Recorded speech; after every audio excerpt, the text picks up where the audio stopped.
A Venom movie without Spider-Man was always going to be a goddamn bloody hard sell, but by hiring Tom Hardy, Riz Ahmed and Michelle Williams, Sony did serious work to convince us all that it wouldn't be a problem. There was surely no way that that talent would sign on for a bad movie, right? Right? Well, it seems that something went wrong somewhere, at least in terms of the critical response. Currently, Ruben Fleischer's spin-off sits on a devastating 28% on Rotten Tomatoes, which is lower than Justice League, X-Men The Last Stand, and The Amazing Spider-Man 2. Luckily for the studio, there is hope that fans will react better, but just what do critics hate so much about the film anyway? Well, ironically, just like its main character, Venom as a movie has a bit of an identity crisis, with the biggest problem coming in the first half before we get to see the symbiote and Brock become best buds. Everything prior to that feels like an outdated, dull attempt to set up a conventional horror movie that never actually materializes. The major story beats are derivative at best. Oh look, it's another spooky science company going mad with power, and cliched at worst. But the real fatal issue is that it's just so damn boring. Like, fantastic boring. Yeah. It doesn't help either that Venom is not a well-written movie. I enjoyed it thoroughly, but the script is, well, it's a garbage fire.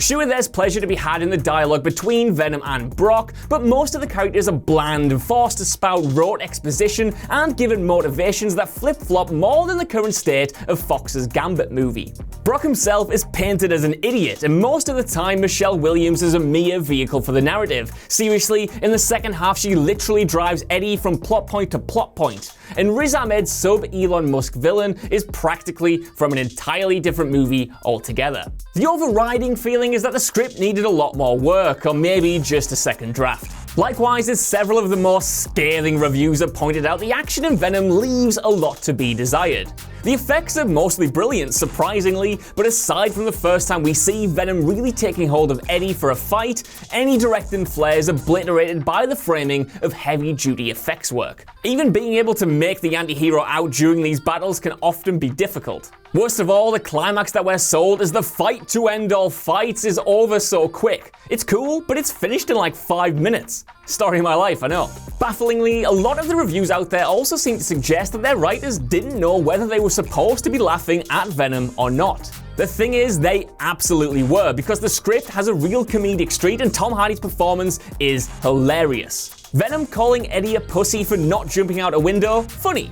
Eddie shrieking and knocking himself out when he first sees the symbiote? Very funny. Venom being a loser on his planet? God damn, is it funny. But reviews not getting that indicate a pretty big problem with the film's tone.